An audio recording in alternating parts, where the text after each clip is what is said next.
사무엘상 2장 4절로 7절 우리 한 절씩 교독하겠습니다.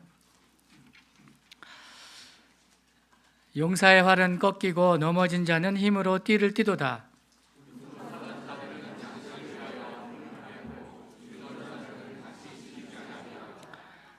임신하지 못한 자는 7을 낳았고 많은 자녀를 둔 자는 쇠약하도다.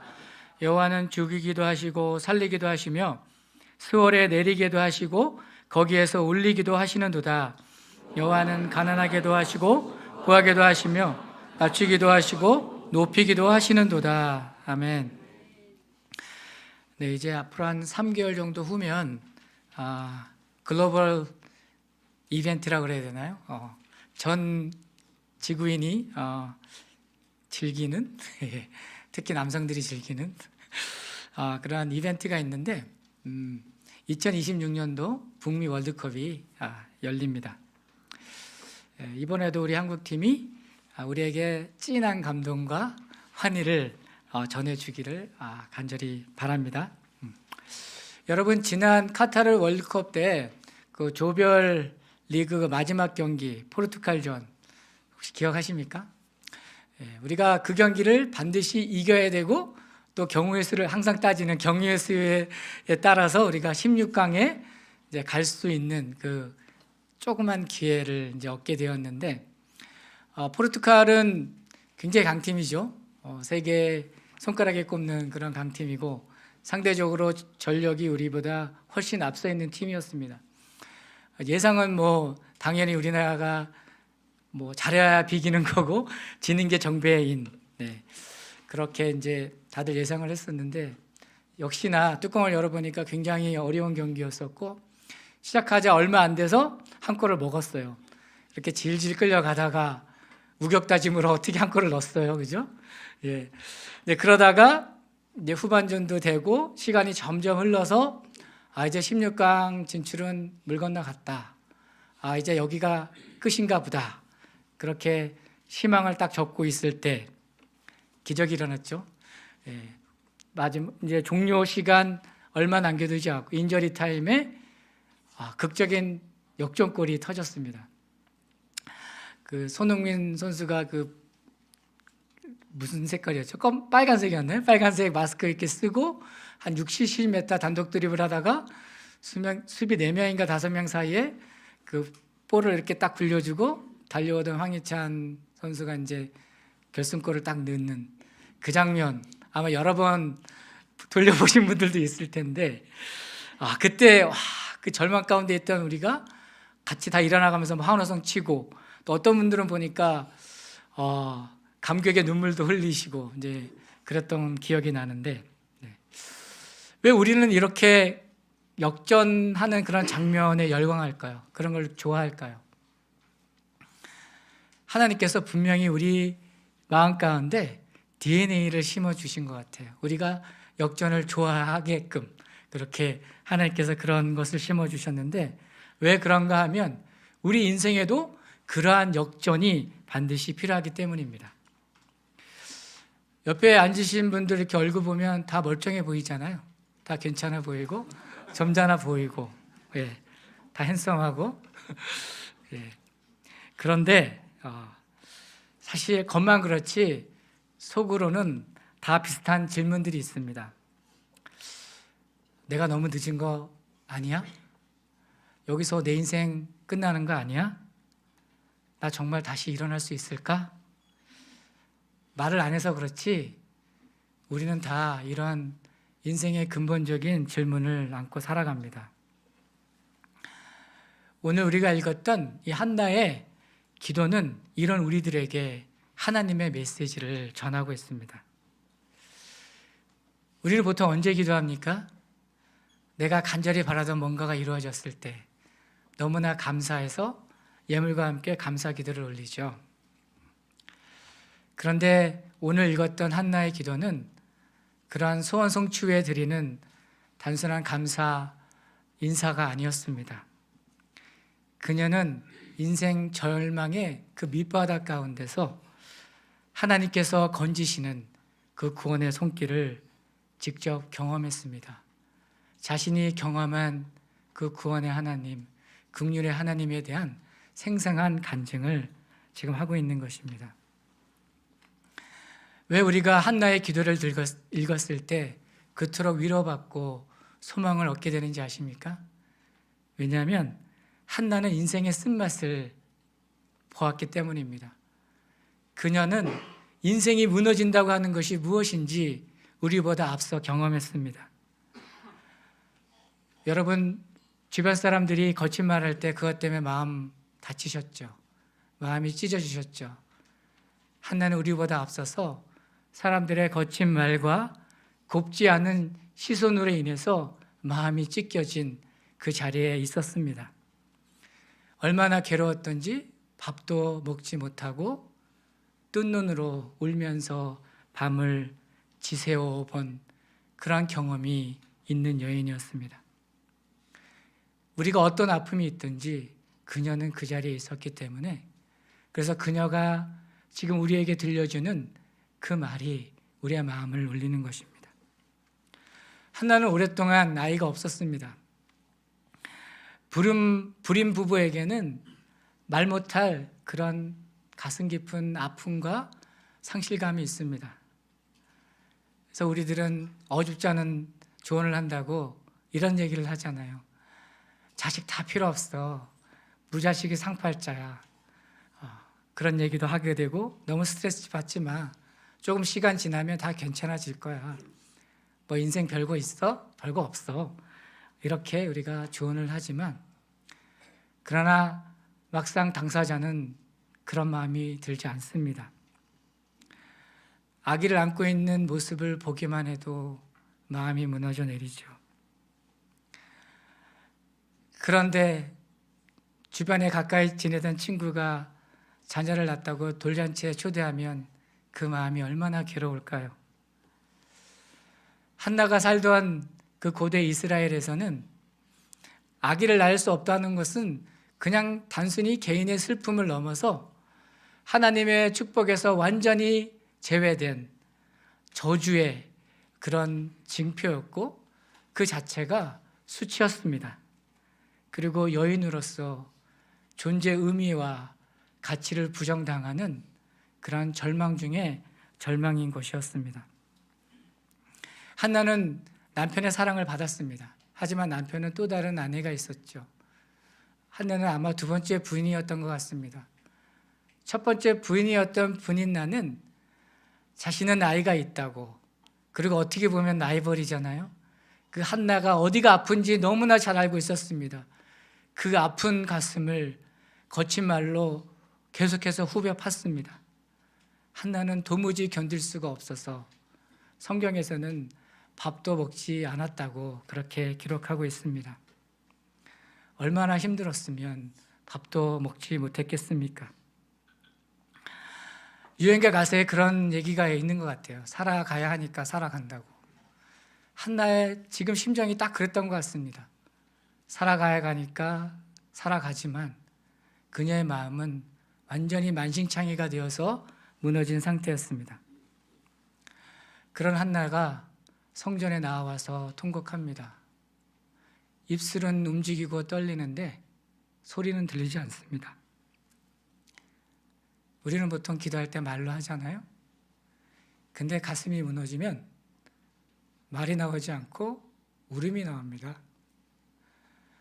말로 하는 기도가 아니라 무너진 그 가슴을, 그 마음을 하나님께 쏟아놓고 있는 것입니다.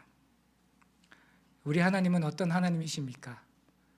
상한 갈대를 꺾지 않으시는 하나님, 꺼져가는 등불을 끄지 않으시는 하나님, 그 긍휼의 하나님께서 한나의 고통을 달아보시고 그녀의 기도에 응답해 주셨습니다. 그녀의 태를 열어서 자녀를 주셨는데 그가 바로 사무엘이었습니다. 사무엘은 성경 인물 중에서 정말 보기 듬하게 흠이 없고 온전한 사람이었습니다. 이 사무엘을 통해서 하나님께서 어떤 일을 행하셨습니까? 혼돈과 타락이 반복되었던 그 사사시대를 정리하고 왕이 다스리는 왕정시대를 여는 바로 그 트랜지션의 중요한 시점에 이 사울이 그 역할을 감당하게 된 것입니다. 가난하고 애통했던 가련한 한 여인의 기도를 하나님께서 들으셔서 그녀의 개인적인 문제만 해결해 주셨을 뿐만 아니라 이스라엘 전체를 새로운 지평으로, 새로운 역사 가운데로 인도하셨던 것입니다. 한나는 이 역사의 중심에 있었고 하나님이 어떤 일을 행하셨는지 모두 겪고 그것을 지금 증거하고 있는 것입니다. 인생의 끝자락에서 다시 시작하시는 역전의 하나님, 그 하나님을 지금 노래하고 있습니다. 하나님은 우리 인생 가운데 어떤 역전을 행하고 계실까요? 제가 오늘 말씀을 통해서 3가지 정도 생각해 보았습니다. 첫 번째, 강한 자를 꺾으시고 낮아진 자의 힘이 되어 주십니다. 우리 4절 말씀 함께 읽겠습니다. 시작.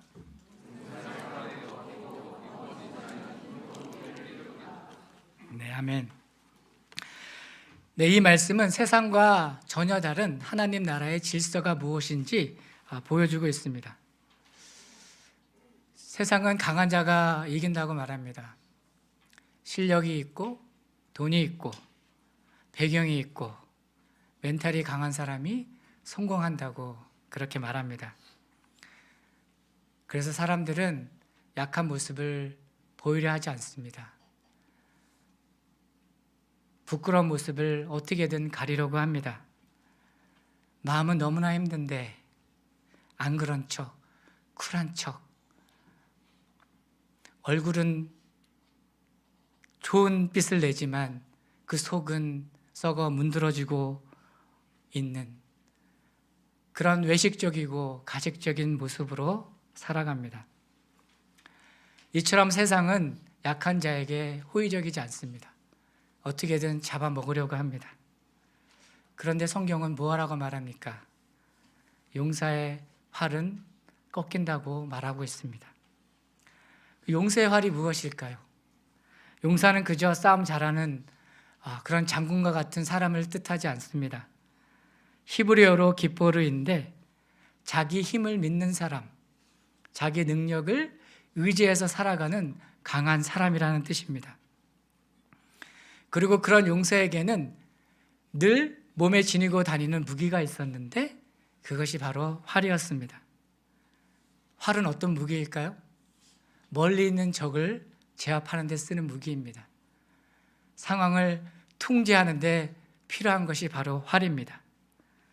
그렇기 때문에 용사에게 있어서 활은 자신이 상황을 주도하는 데 꼭 필요한 그러한 상징적인 의미가 있는 것입니다.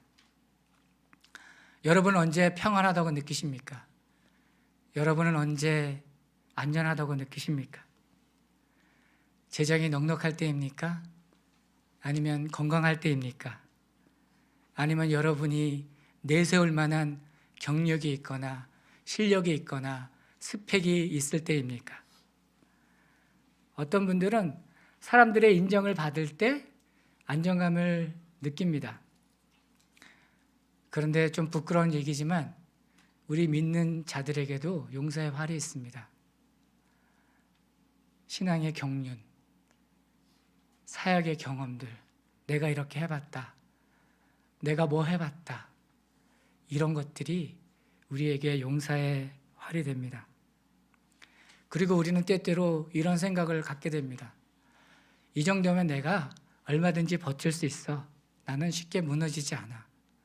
마치 이것이 대단한 믿음이나 되는 양 그렇게 생각하고 말합니다. 하지만 이것조차도 우리가 붙들고 있는 용사의 활입니다. 성경은 뭐라고 말합니까? 이러한 용사의 활은 반드시 꺾인다고 성경이 말하고 있습니다.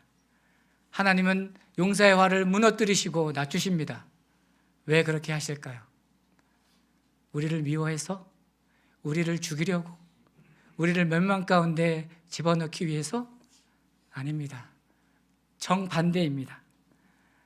우리로 하여금 진짜 의지할 만한 것, 믿을 만한 대상이 누구인지 밝히 보고 우리로 하여금 헛된 것에 시간을 낭비하고 그렇게 우리의 인생을 허비하지 않도록 하나님께서 우리의 용서의 활을 꺾으시는 것입니다.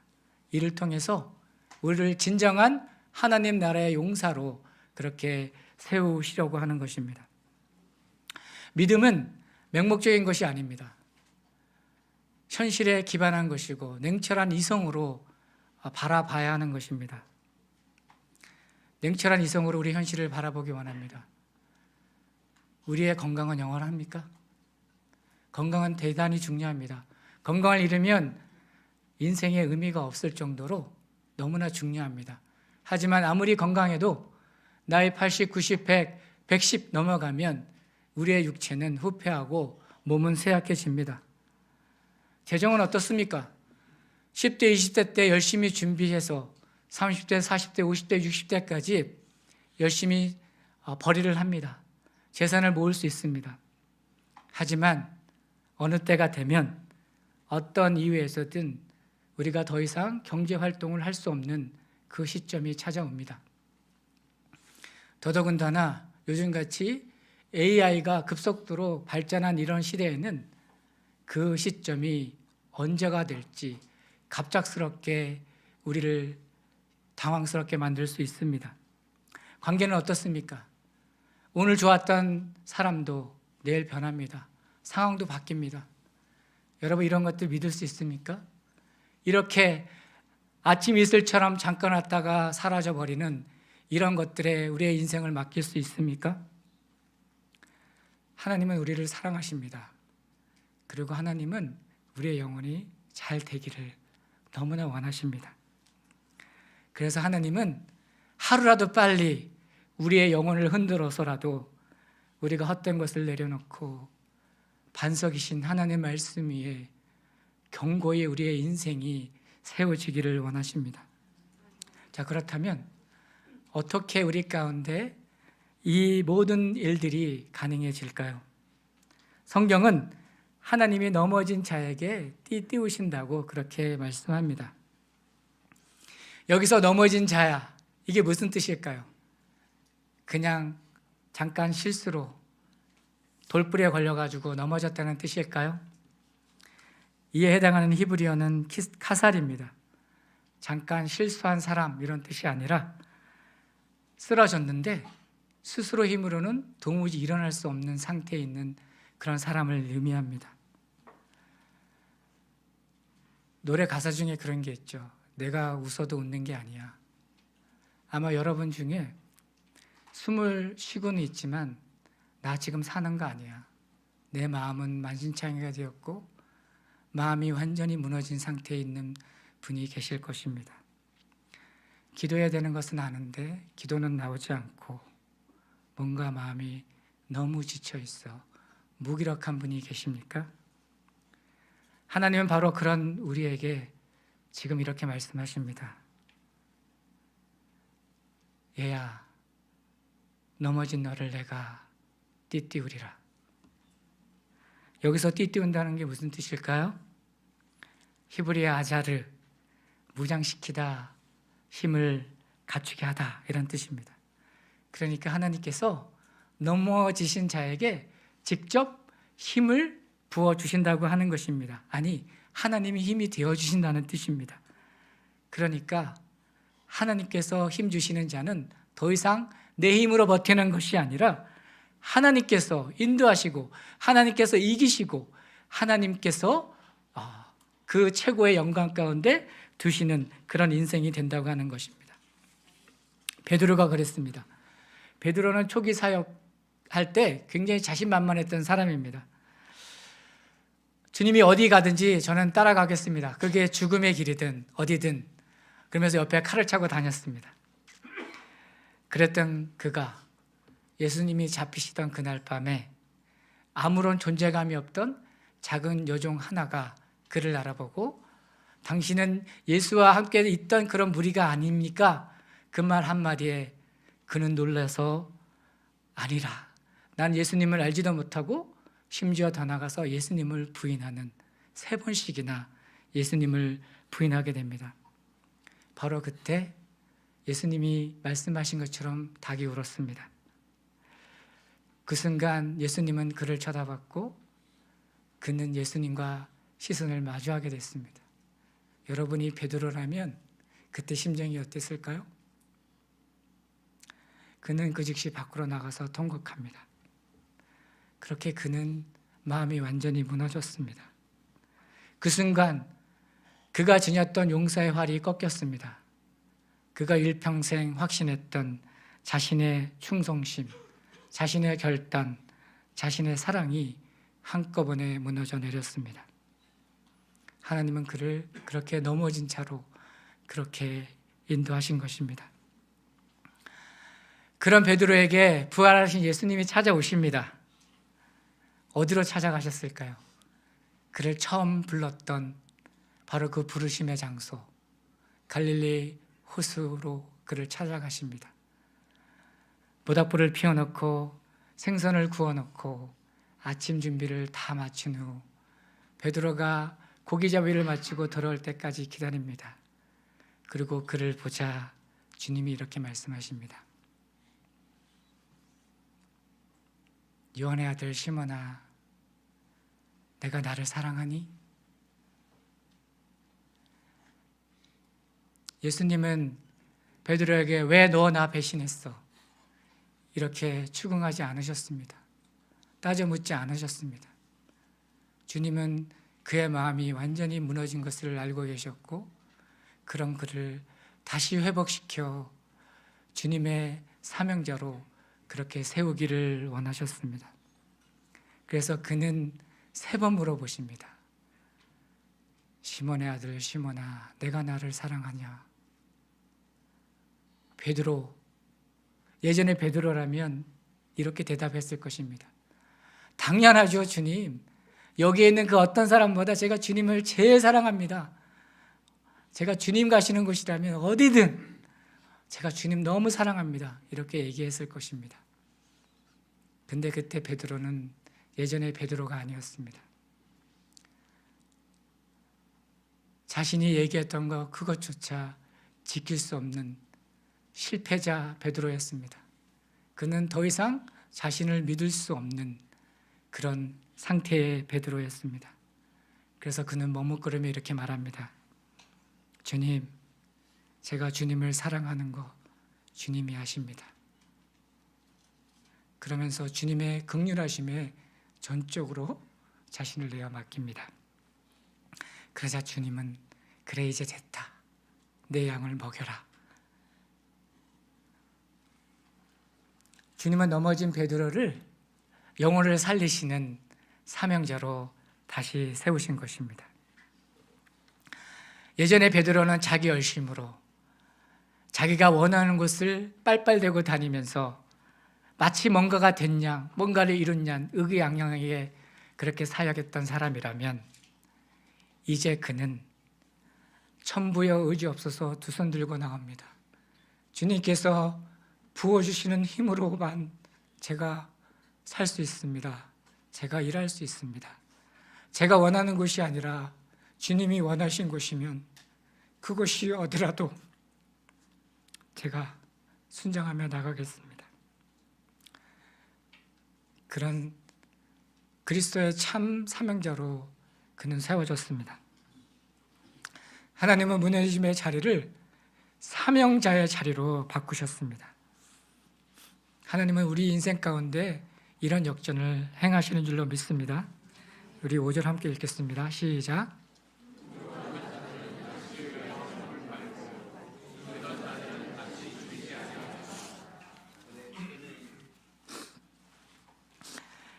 네, 역전의 하나님은 줄인 자를 어떻게 하십니까? 배고픈 자를 먹이십니다. 배불리십니다. 믿으십니까? 예, 세상에서는 부자를 누가 부자라고 합니까? 누가 풍족한 사람이라고 여깁니까? 많이 가진 자, 눈에 보이는 거, 그죠? 그걸 많이 가진 자를 부자, 풍성한 사람, 풍족한 사람이라고 그렇게 말합니다. 그런데 하나님은 그렇게 말씀하지 않습니다. 하나님이 보시기에 가장 가난한 사람은 누구일까요? 많은 것을 가져도 나 하나님 없어도 됩니다. 전혀 사는데 문제 없어요. 그렇게 생각하는 사람, 바로 그런 사람이 하나님 보시기에 가장 헐벗고 굶주린 가난한 사람입니다. 그럼 하나님 보시기에 누가 가장 부유한 사람일까요?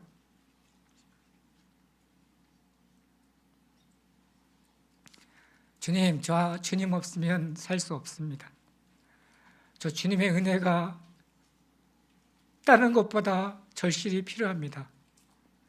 이렇게 고백하는 사람, 이렇게 주님을 간절히 찾는 사람, 이 사람이 하나님 나라에서 가장 부유한 사람입니다. 예수님이 산상수훈에서 이렇게 말씀하셨습니다. 심령이 가난한 자는 복이 있나니 천국이 저희 것임이라.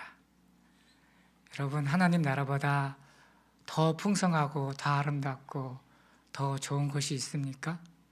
이 세상이 아무리 좋다 한들 하나님의 나라보다 좋겠습니까? 그 좋은 하나님의 나라, 그 하나님의 나라에서 가장 풍성한 삶을 사는 자가 누구라고요? 주님 없으면 살 수 없다고 그렇게 고백하며 주님만 붙드는 사람, 주님만 찾는 사람입니다.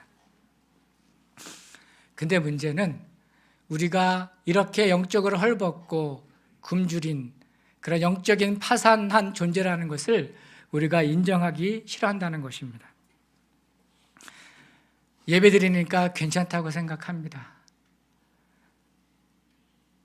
우리가 봉사하니까 나는 괜찮겠지 이렇게 생각합니다.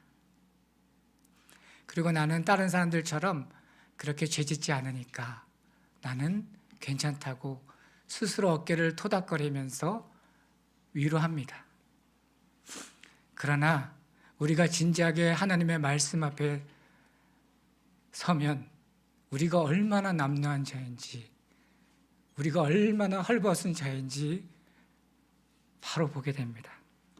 성경 말씀에 원수를 사랑하라 하셨습니다. 너희를 핍박하는 자를 위해 기도하라는 말씀이 있습니다. 이 말씀 앞에 우리가 진지하게 서게 되면 내 안에 사랑이 없음을 깨닫게 됩니다. 조금만 나를 힘들게 하고 조금만 내 이해관계에 손해가 되면 내 마음 가운데 분노가 치밀고 복수심이 이는 나의 그 영적인 파산 상태를 정직하게 보게 됩니다. 하나님 말씀에 염려하지 마라. 공중의 새를 봐라. 들의 백합화를 봐라. 길쌈도 하지 않고 수고도 하지 않지만 내가 돌보고 먹이지 않느냐. 하물며 너일까 보냐. 이 믿음이 적은 자들아. 이 말씀을 우리가 대할 때 우리는 그동안 무엇을 의지하며 무엇을 구하며 살았는지,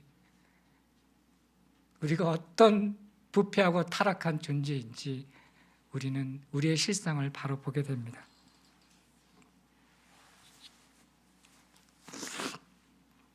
여러분, 지금 여러분의 영혼이 메마르다고 생각하십니까? 예배의 간격이 느껴지지 않으십니까? 그렇다면 주님 앞에 정직하게 나가십시오. 그리고 이렇게 고백하십시오. 주님, 저는 줄입니다. 저는 목마릅니다. 저에게 주의 긍휼을 베풀어 주십시오. 하나님은 줄이고 목마른 자 다 내게로 오라고 하셨습니다. 거저 다 주신다고 하셨습니다. 하나님을 갈망하는 자, 하나님으로 배가 부르게 될 줄로 믿습니다. 우리 마지막으로 6절과 7절 함께 읽겠습니다. 시작.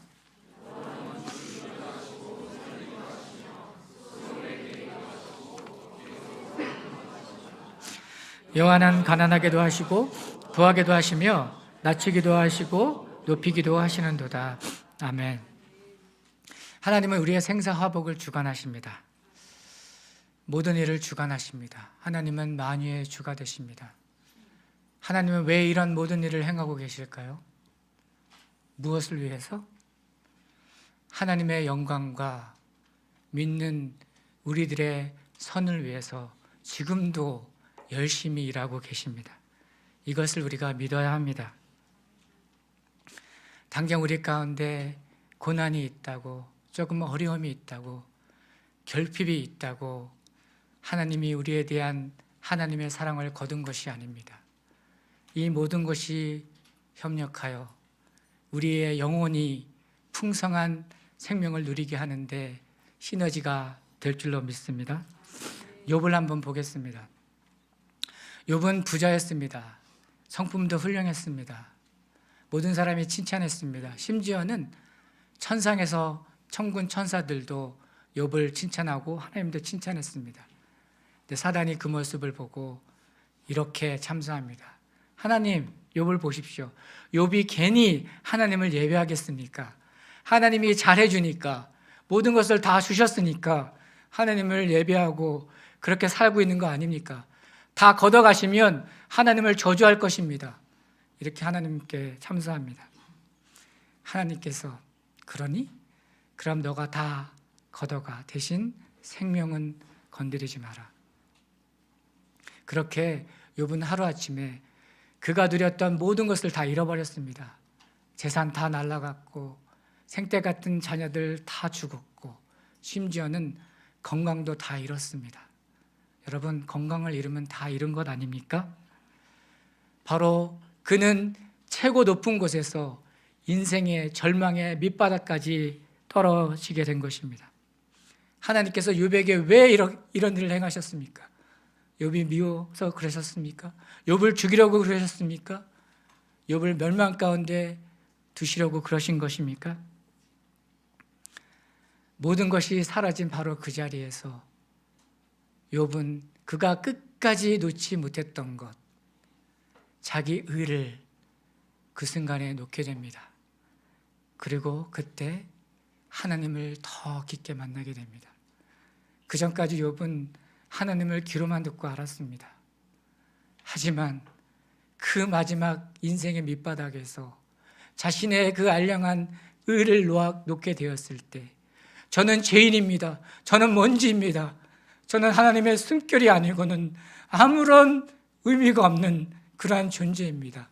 그렇게 고백하게 되었을 때 그는 살아계신 하나님을, 다른 차원의 하나님을 그는 만나게 된 것입니다. 그의 눈으로 하나님을 보게 되었습니다.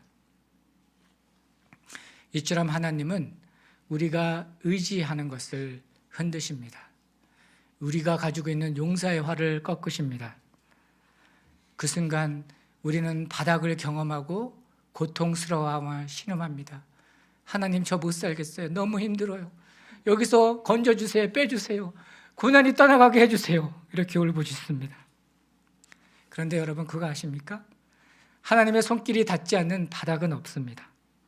하나님은 우리가 바닥으로 가는 그 바닥, 그 밑바닥까지 이미 다 가셨고 다 채울하셨고, 그래서 우리가 어떤 아픔과 어떤 고통이 있는지 다 알고 계십니다.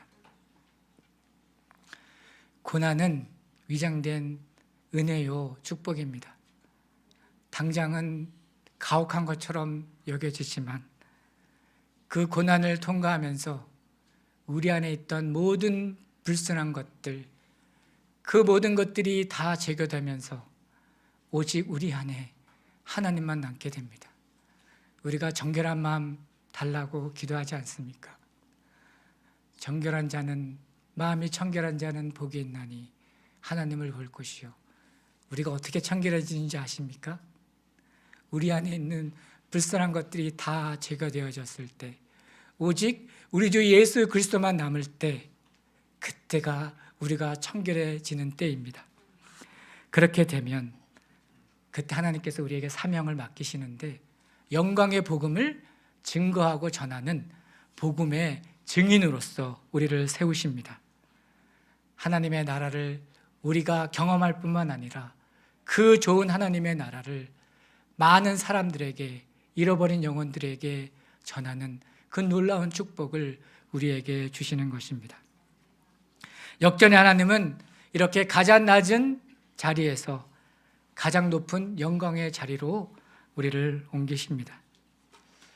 이러한 하나님의 역전은 예수 그리스도의 십자가에서 가장 완전하게 이루어졌습니다. 십자가는 세상의 눈에는 실패처럼 보입니다.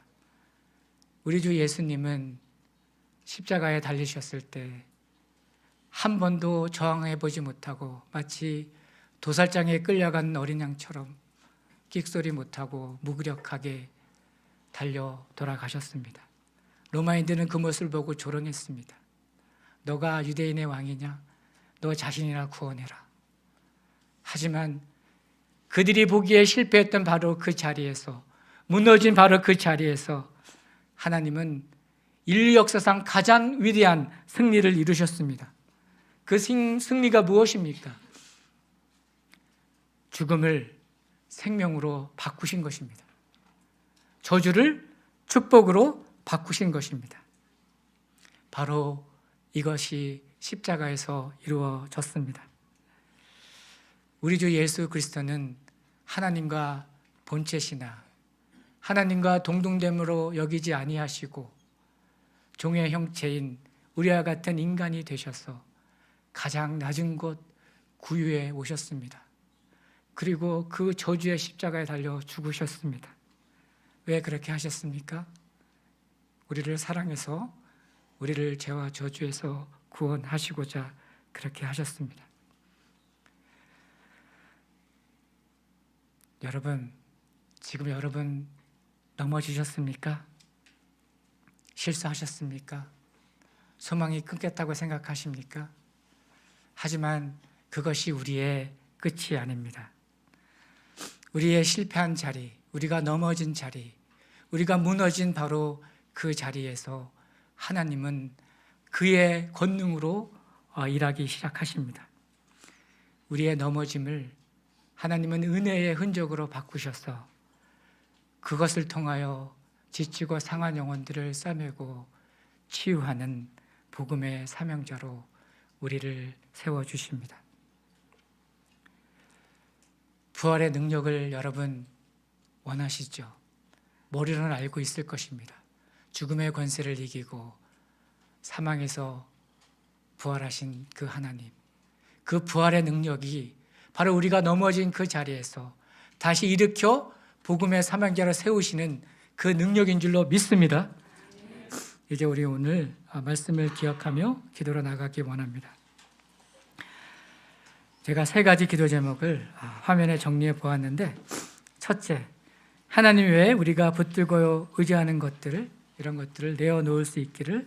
둘째, 줄이고 갈급한 우리의 심령이 하나님의 은혜로 채워지기를. 셋째, 낮아지고 넘어진 자리에서 복음의 사명자로 다시 세워지기를. 우리 이 마음의 소원을 가지고 주님의 이름 부르며 기도로 나가겠습니다. 주여!